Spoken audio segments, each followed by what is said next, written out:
भारत में भी कोरोना के खिलाफ लड़ाई अब आगे कैसे बढ़े,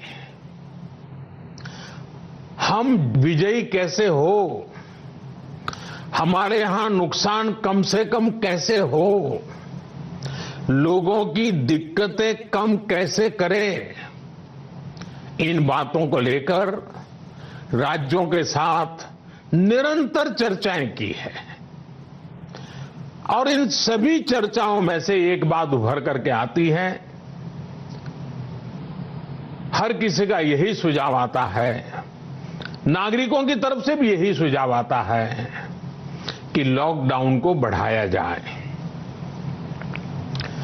कई राज्य तो पहले से ही लॉकडाउन को बढ़ाने का फैसला कर चुके हैं।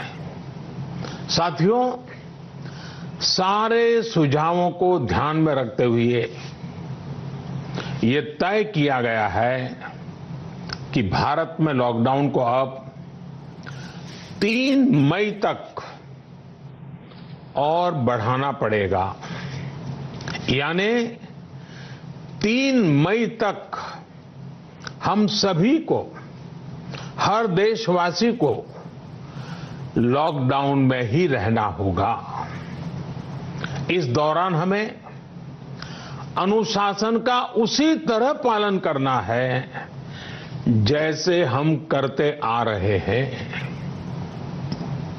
मेरी सभी देशवासियों से ये प्रार्थना है कि अब कोरोना को हमें किसी भी कीमत पर नए क्षेत्रों में फैलने नहीं देना है। स्थानीय स्तर पर अब एक भी मरीज बढ़ता है तो ये हमारे लिए चिंता का विषय होना चाहिए।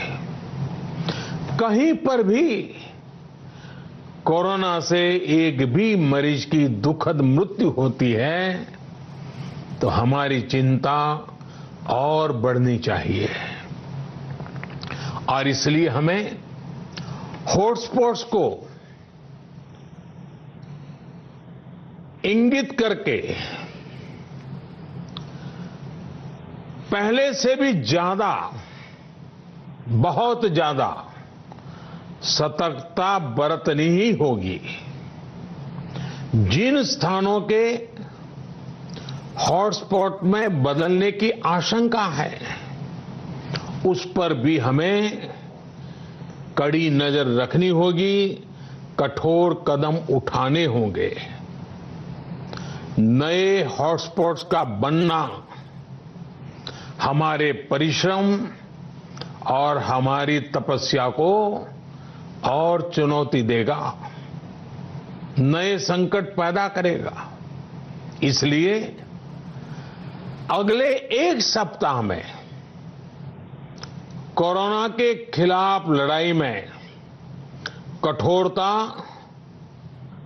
और ज्यादा बढ़ाई जाएगी।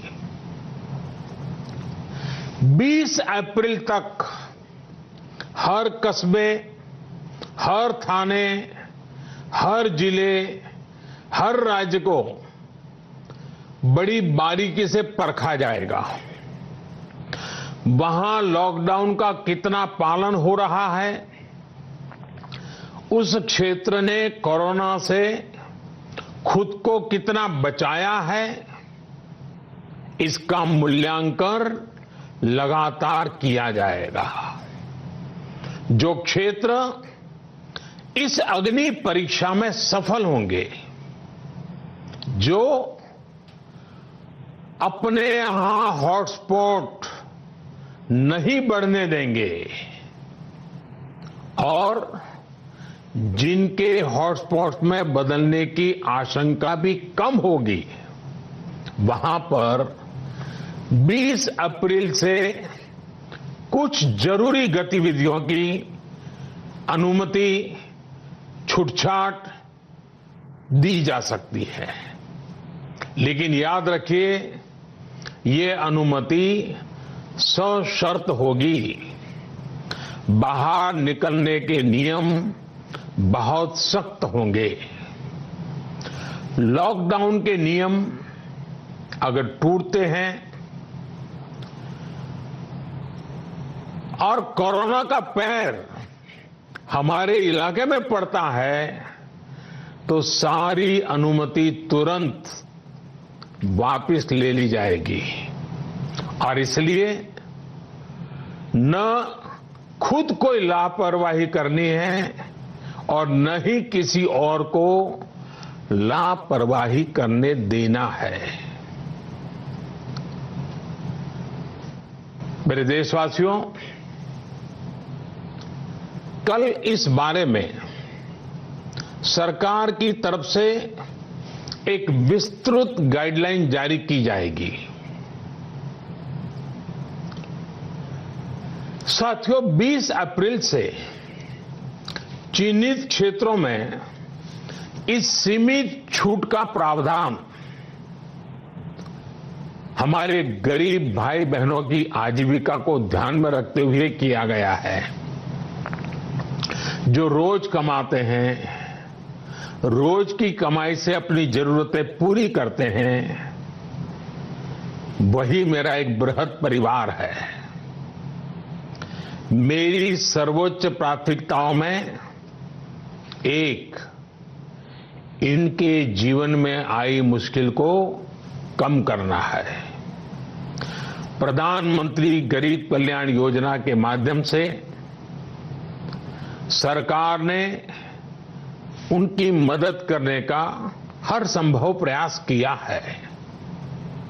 अब नई गाइडलाइंस बनाते समय भी उनके हितों का पूरा ध्यान रखा गया है। इस समय रबी फसल की कटाई का काम भी जारी है। केंद्र सरकार और राज्य सरकारें मिलकर प्रयास कर रही हैं कि किसानों को कम से कम दिक्कत हो। साथियों, देश में दवा से लेकर के राशन तक पर्याप्त भंडार है। सप्लाई चेन की बाधाएं लगातार दूर की जा रही हैं। हेल्थ इंफ्रास्ट्रक्चर के मोर्चे पर भी हम तेजी से आगे बढ़